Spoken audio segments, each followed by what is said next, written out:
परमेश्वर के दैनिक वचन। जब परमेश्वर ने सभी चीजों की सृष्टि की, तब उसने उन्हें संतुलित करने के लिए पहाड़ों और झीलों के वास की स्थितियों को संतुलित करने के लिए पौधों और सभी प्रकार के पशुओं, पक्षियों, कीड़ों मकोड़ों के वास की स्थितियों को संतुलित करने के लिए सभी प्रकार की पद्धतियों और तरीकों का उपयोग किया। उसका लक्ष्य था कि सभी प्रकार के प्राणियों को उन नियमों के अंतर्गत जीने और बहुगुणित होने की अनुमति दे जिन्हें उसने स्थापित किया था। सृष्टि की कोई भी चीज इन नियमों के बाहर नहीं जा सकती है और उन्हें तोड़ा नहीं जा सकता है। केवल इस प्रकार के आधारभूत वातावरण के अंतर्गत ही मनुष्य पीढ़ी दर पीढ़ी सकुशल जीवित रह सकते हैं और वंश वृद्धि कर सकते हैं।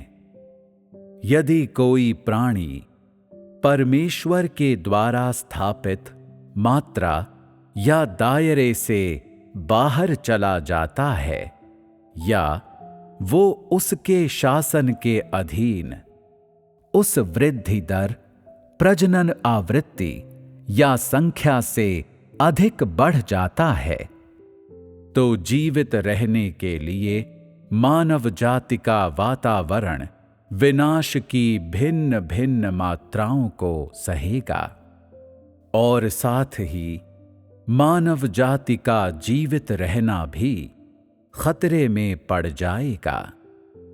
यदि एक प्रकार का प्राणी संख्या में बहुत अधिक है, तो ये लोगों के भोजन को छीन लेगा, लोगों के जल स्रोत को नष्ट कर देगा और उनके निवास स्थान को बर्बाद कर देगा।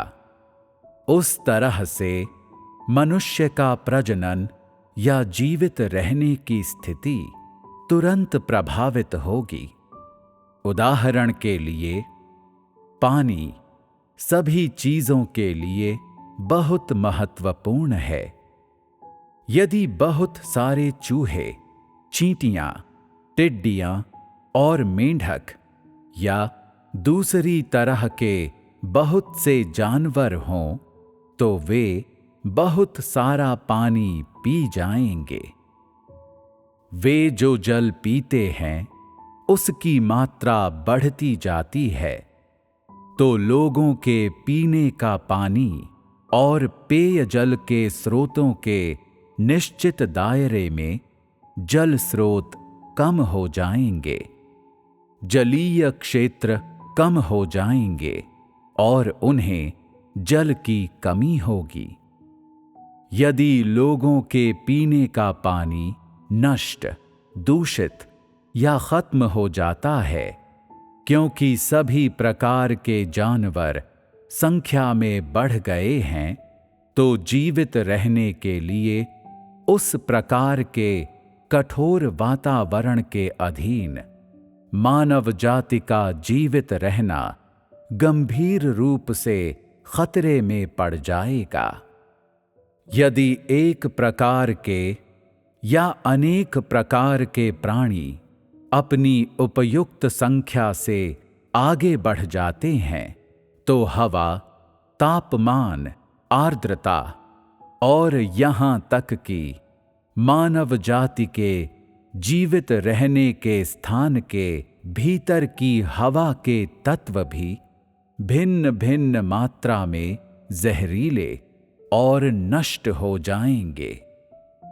इन परिस्थितियों के अधीन मनुष्य का जीवित रहना और उसकी नियति भी उस प्रकार के वातावरण के खतरे में होगी। अतः यदि ये संतुलन बिगड़ जाते हैं, तो वो हवा जिसमें लोग सांस लेते हैं खराब हो जाएगी। वो जल जो वे पीते हैं दूषित हो जाएगा, और वो तापमान जिसकी उन्हें जरूरत है वो भी बदल जाएगा और भिन्न भिन्न मात्रा से प्रभावित होगा। यदि ऐसा होता है तो जीवित बचे रहने के लिए वातावरण, जो स्वाभाविक रूप से मनुष्य जाति के हैं, बहुत बड़े प्रभावों और चुनौतियों के अधीन हो जाएंगे। इस परिस्थिति में जहां जीवित रहने के लिए मनुष्यों के आधारभूत वातावरण को नष्ट कर दिया गया है, मानव जाति की नियति और भविष्य की संभावनाएं क्या होंगी?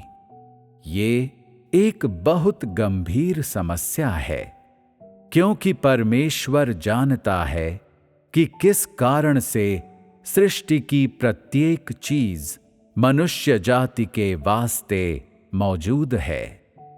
हर एक प्रकार की चीज जिसे उसने बनाया है, उसकी भूमिका क्या है, इसका लोगों पर कैसा प्रभाव होता है, और ये मानव जाति के लिए कितना लाभ पहुंचाता है। परमेश्वर के हृदय में इन सब के लिए एक योजना है, और वो सभी चीजों के हर एक पहलू का प्रबंध करता है जिसका उसने सृजन किया है। अतः हर एक कार्य जो वो करता है मनुष्यों के लिए बहुत ही महत्वपूर्ण और जरूरी है। तो अब से जब तुम सभी परमेश्वर द्वारा सृजी गई चीजों के मध्य कोई पारिस्थितिक घटना या प्राकृतिक नियम देखोगे, तो परमेश्वर द्वारा रची गई किसी चीज की अनिवार्यता के विषय में फिर कभी संदेह नहीं रखोगे। तुम सभी चीजों के विषय में परमेश्वर की व्यवस्थाओं पर और मानव जाति की आपूर्ति करने के लिए उसके विभिन्न तरीकों पर मनमाने ढंग से फैसले लेने के लिए अज्ञानता भरे शब्दों का उपयोग नहीं करोगे।